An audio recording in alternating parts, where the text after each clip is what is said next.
Adelante, Giniver y Francisco, ya lo presenté, son de Queijatero, todo suyo. Boa tarde a todas, a todos, tudo bem? Genial.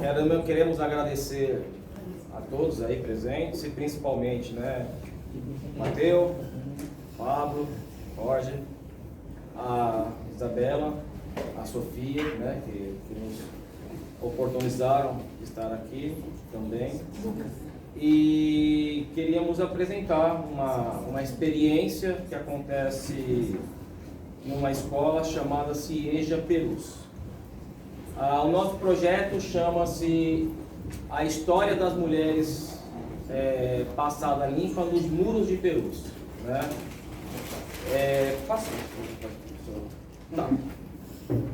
Fizemos um esqueminha só para a gente tentar se localizar, né?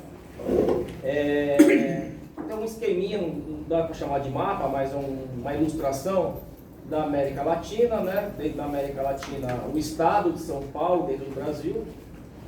Dentro do estado de São Paulo, a cidade de São Paulo e o bairro de Perus. Acho que todos aqui sabem, né? A cidade de São Paulo, uma cidade grande demais, né? Uma cidade com 12 milhões de habitantes. A maior cidade do hemisfério sul, mas ao mesmo tempo também das cidades mais desiguais do mundo.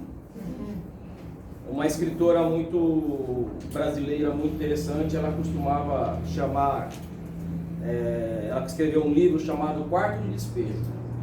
O nome dela é Carolina Maria de Jesus, uma escritora negra, periférica, e ela dizia o seguinte, que na cidade de São Paulo, o centro seria a sala de estar e a periferia seria o quarto de despejo, onde jogamos tudo que não queremos e escondemos do resto, né?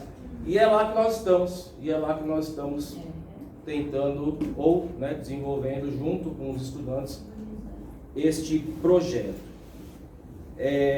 Nossa escola é uma escola de jovens e adultos, é uma escola com estudantes a partir dos 16 anos, 15, 16 anos, obrigado. É uma escola com 1.370 estudantes matriculados aproximadamente. Destes, 800 são imigrantes haitianos, né, que muitas vezes nem a nossa língua fala e vêm para o Brasil, como todos sabemos, né? A EJA, Escola de Jovens e Adultos, é uma tentativa de reparação histórica das pessoas que não puderam frequentar a escola. A cidade de São Paulo tem, segundo o IBGE, aproximadamente 200 mil pessoas consideradas analfabetas acima dos 15 anos. São 5 modelos diferentes, não vou ficar falando todos eles, mas o nosso modelo, chamado CIEJA, é um centro integrado de escola de educação de jovens e adultos, que na verdade acontece o dia todo. A maioria das escolas de jovens e adultos acontece só no período noturno, então durante todo o dia é uma escola chamada de regular, onde crianças e adolescentes estudam, e à noite uma extensão, que não consegue infelizmente cumprir a função, porque nem o mobiliário é adaptado. Imagina um adulto estudar numa escola com carteira de criança de primeiro ano, né? Se nem o mobiliário quanto mais. E muitos profissionais acabam ficando para completar o seu horário, e aí também tem essa dificuldade. Tá? Eu colei, tá? Um monte de coisa. Eu sou professor de geografia, eu sou formado em geografia. E aí, né, o que eu estou fazendo aqui como intruso num projeto de artes, né? Fui convidado pela minha amiga Giniver a trabalhar o projeto de artes, mesmo sendo semi-analfabeto em artes, mas por conta de que, como o companheiro disse, nós temos que entender o espaço, o território em que estamos. E esse entendimento também passa pela geografia e história. Só um momento. Então, é um bairro, gente, só quero falar só algumas coisas, tá? É um bairro histórico, com uma história de luta muito bonita na cidade de São Paulo. É um bairro onde você consegue avistar o ponto mais alto da cidade de São Paulo, é o Pico do Jaraguá, uma grande rocha, né, enorme. É um bairro que teve uma fábrica de cimento que, segundo histórias, né, verdadeiras, não são histórias fictícias, ajudou a construir o Brasil, né? E que dentro dela surgiu um grupo extremamente resistente que fez uma greve. Gente, quando eu ouvi essa primeira vez, eu não acreditei. Eles fizeram uma greve contra a situação que eles eram submetidos de 7 anos. Isso mesmo. 7 anos durou a greve. Foi chamada a greve fechada. Talvez uma das maiores greves da história da humanidade. Eu gosto de sindicato, trabalhei em sindicato, nunca vi uma greve assim. Quando dá 30 dias, 40 dias, a gente está abrindo o bico e com medo de não receber o salário. Os caras fizeram 7 anos de greve. E foi, como é o bairro, o quarto de despejo da cidade de São Paulo, por muitos e muitos anos teve um lixão. Eu não sei como que a gente fala lixão em espanhol. É lixão mesmo? Lugar que joga lixo? Depositar basura, onde você tira a basura. Exatamente. Por muitos anos foi o maior da cidade de São Paulo. Lembra que eu falei para vocês de 12 milhões de habitantes? São 20 mil toneladas por dia de lixo a cidade produz. E aí que a gente entrou. Não especificamente com o lixão, aterro, né, que depois mudou, mas com a questão do lixo realmente. Com licença. Essa é uma foto aérea, né? Ela não está muito legível, mas é só para a gente entender, né? As pessoas que conseguem... Lá também tem 3... como que a gente fala mesmo? Glebas. Não, que retira minérios. Pedreiras. 3 pedreiras também que vira e mexe tem risco também de problemas ambientais terríveis, tá? Barragens, obrigado. Barragens, aquela parecida com aquelas que no Brasil de vez em quando vocês ouvem notícia, né? Que elas estouram, né? Propositalmente. Esta é uma foto mais aproximada. Nossa escola é aquele telhado azul ali, tá? É aquele telhado azul. E aí você vê até né, a gente que é mais adaptado com essa questão de ver paisagem, você observa que os telhados são a maioria cinza, né? Caracterizando periferia, pelo menos em São Paulo. Quando o telhado é tudo cor de laranja, a gente caracteriza um bairro mais abastado. Quando é telhado de zinco, cinza, amianto, né? Perigosíssimo, bairros mais periféricos que a construção fica mais barata. As autoconstruções, né? Podemos dizer assim. Estou falando muito rápido? Não, tá ótimo. E aí onde nós entramos, né? Entramos na... Pero si te apura mucho, No, nos deja afuera. Desculpa. Si hablas muy rápido, nos deja afuera. Obrigado. A intenção é essa. E onde entramos, né? Nós da geografia, das ciências humanas, porque nossa escola ela é dividida também por áreas. Não são disciplinas, são áreas. Eu sou das ciências humanas junto com os companheiros e companheiras de história. A dimensão geográfica, então, gente, todos nós sabemos que existem diversos conceitos sobre as coisas, né? Aqui que eu gostei para o nosso trabalho, é esse conceito de geografia que trabalha o território. E o território né, segundo esse conceito, a disputa do espaço pelas forças que existem, né? No nosso caso, daqui a pouco a professora Guilherme vai assumir, vocês vão ver que é uma disputa entre a arte e o lixo, né? E a questão histórica que nós desenvolvemos lá é uma questão que esses muros da periferia assumam um papel de contar as histórias locais de forma, eu quero frisar essa palavra, tá? De forma democrática, uma coisa bem séria pra gente. De forma democrática, ao passo que nada vem verticalmente. É uma construção horizontalizada e é uma construção de todas e todos, né? Então, essas duas caracterizações são as mais importantes para nós. Deixa eu ver na minha cola se eu esqueci alguma coisa. Depois... Como? Aí já é a sua. Por mim, por enquanto é isso. Bom, gente, eu sou a Guinevere.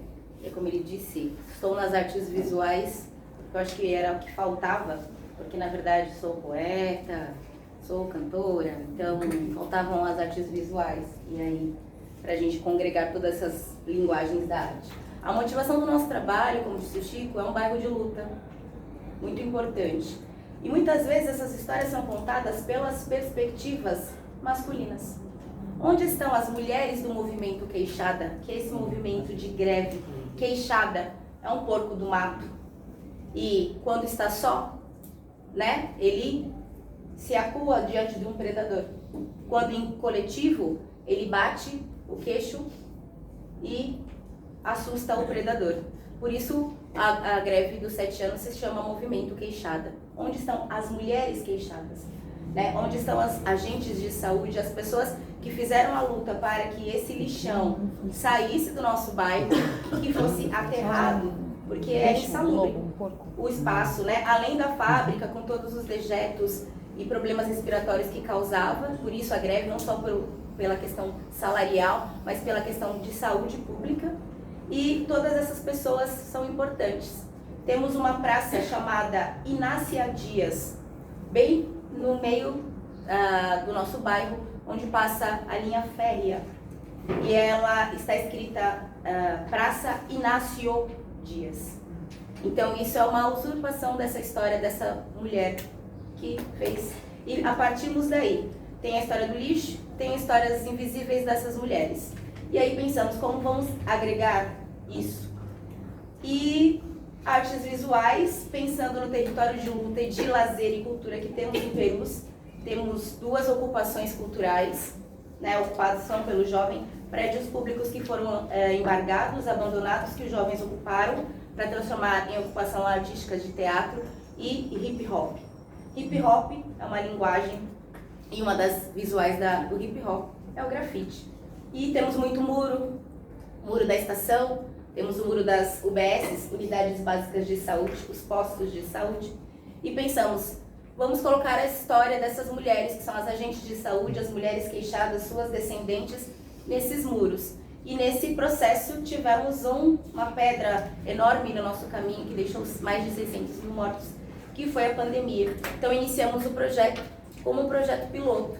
Fizemos essa primeira etapa na própria escola, porque agregamos essas mulheres que julgamos importante, que conseguíamos organizar dentro da nossa escola, para fazer o projeto dentro da escola. A nossa ideia é ocupar os muros, mas a gente fez uma primeira experiência dentro da escola. Estamos na segunda etapa. Pode passar, Chico. Bom, gente, esses são os lugares onde existe um descarte, né?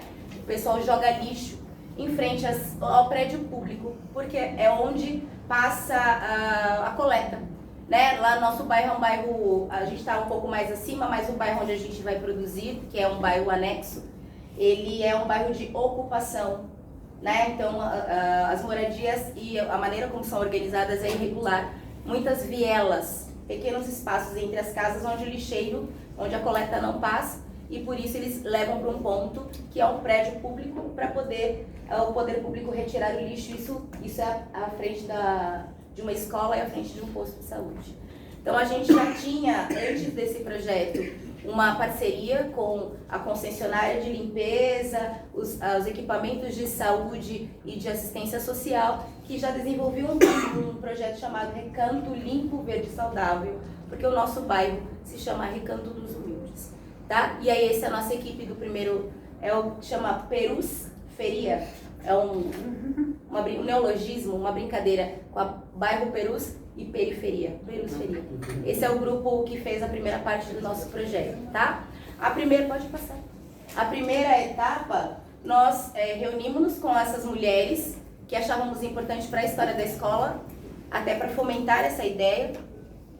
E temos alunas haitianas, temos alunas brasileiras. Nossa escola é migrante, de forma geral, tanto de migrantes internacionais como migrantes de Norte e Nordeste que vêm aí migrando por melhores condições de vida. E aí pensamos em reproduzir o rosto dessas mulheres para que elas fossem multiplicadoras dessa ação. Pode passar, Chico.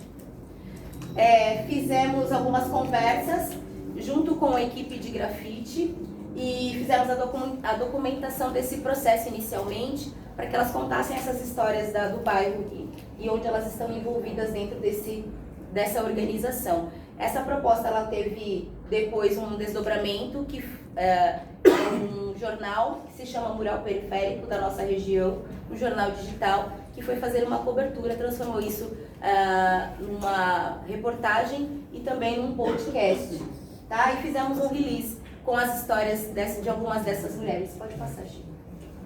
Pode passar mesmo.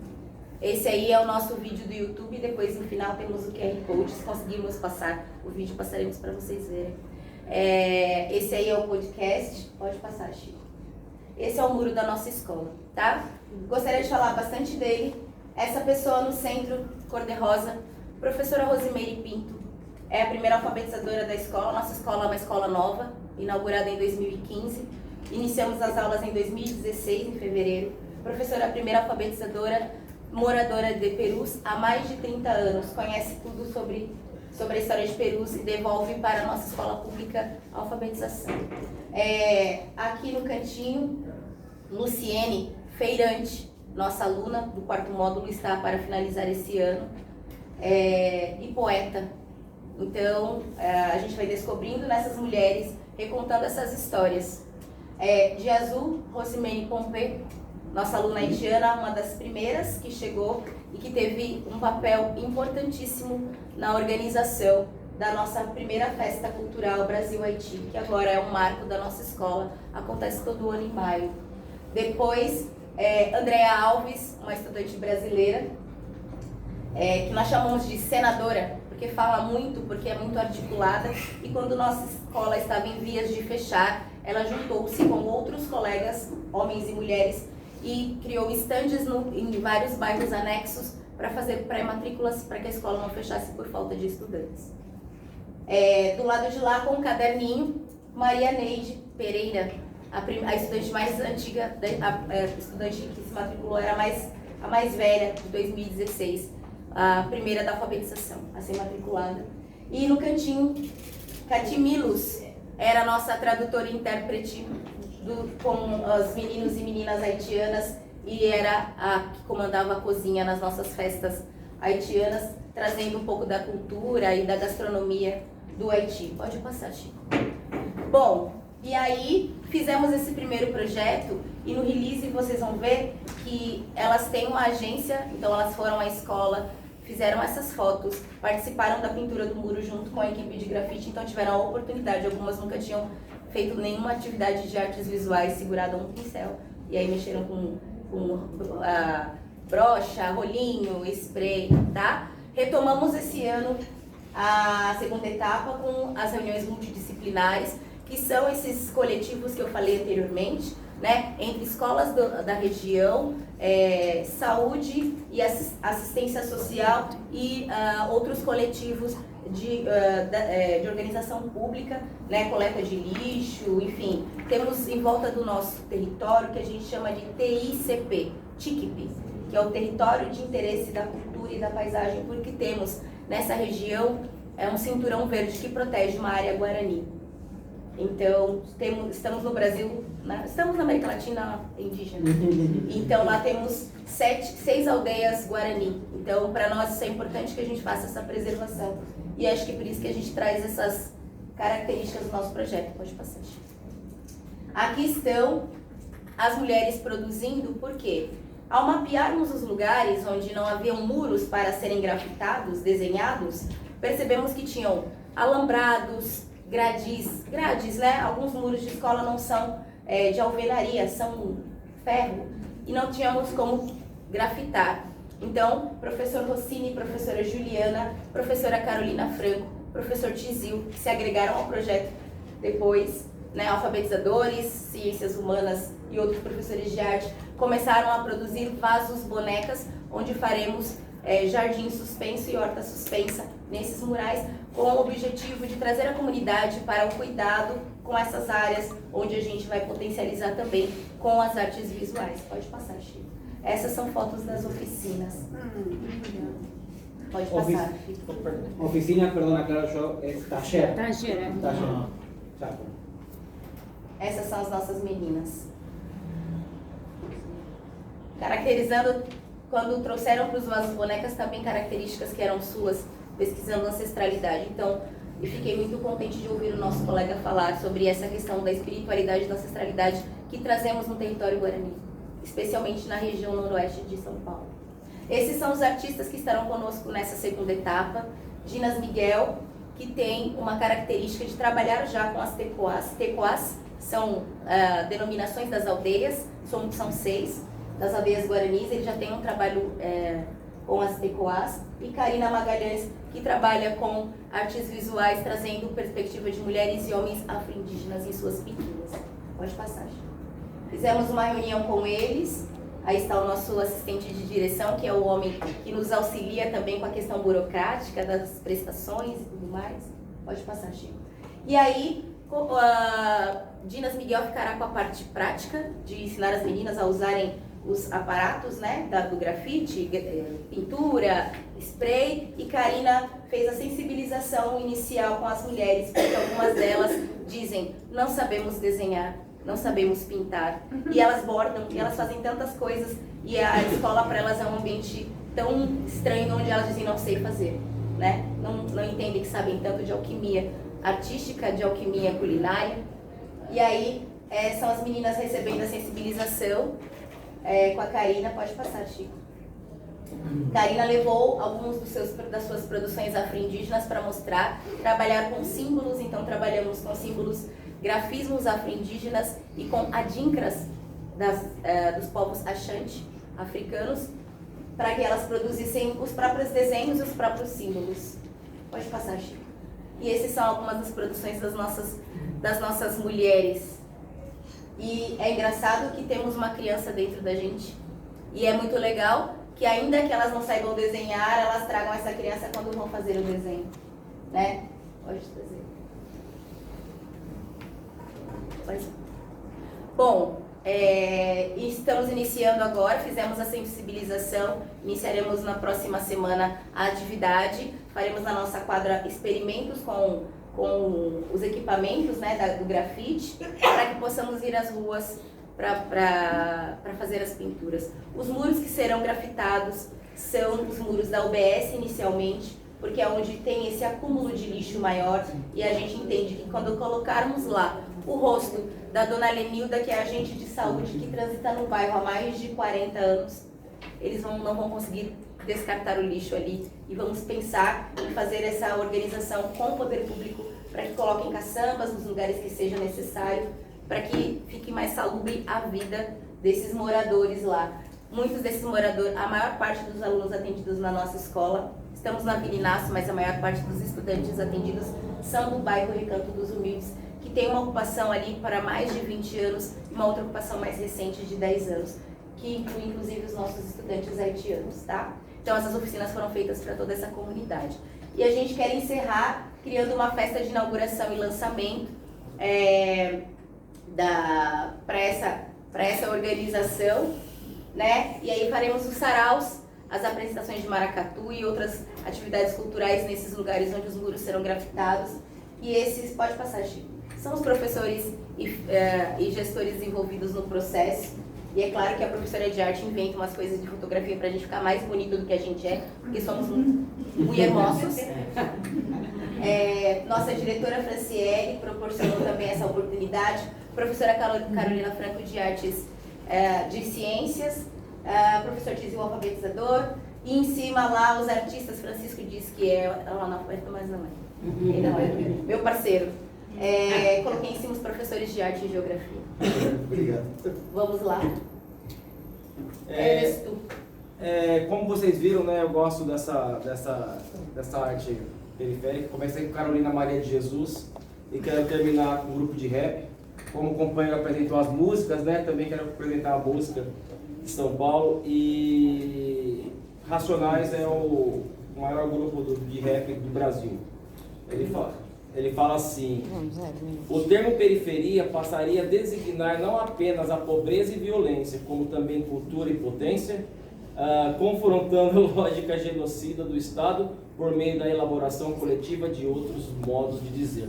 Ou seja, né, a periferia também produz cultura, produz muita cultura, cultura de qualidade, depois que é cooptada pela Rede Globo, mas antes é a periferia que produz. É assim que nós queríamos terminar. Aliás, no bairro de Perus estamos na Rede Globo. Estivemos no encontro e também quiserem conhecer a gastronomia e a moda de Perus, Afroperifa. Então, estamos lá. Ah, só um adendo. Esse livro é tema de vestibular das universidades mais importantes do Brasil, que é a Unicamp. Tá bom?